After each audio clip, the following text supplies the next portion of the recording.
खबर दें कि कराची में ज़लज़ले के झटकों के दौरान मलीर जेल से 200 साला कैदी दीवारें तोड़कर फरार हो गए।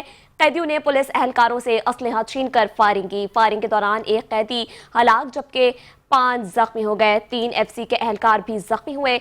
आपको बताते चलें कि 80 कैदियों को मुख्तलिफ इलाकों से गिरफ्तार कर लिया गया।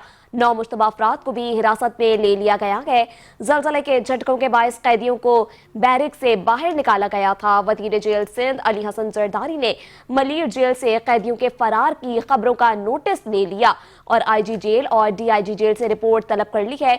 उन्होंने हिदायत की है कि इलाके को कॉर्डन ऑफ कर दिया जाए। वज़ीर जेल का कहना था कि फरार होने वाले कैदी को हर हाल में पकड़ा जाए और वाक़े में गफलत बरतने वाले अफसरान का तयन किया जाएगा।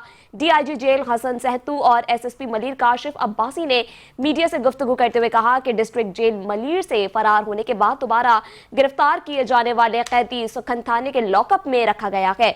वज़ीर दाखिला सिंध ज़ियाउल हसन अंजार ने डिस्ट्रिक्ट मलीर जेल का दौरा किया और जेल हुकाम से वाक़े की तफसीलात ली हैं। उन्होंने SSP मलीर को फौरी मलीर जेल पुलिस से राबते और मफरूर कैदियों की तलाश के अहकाम जारी किए।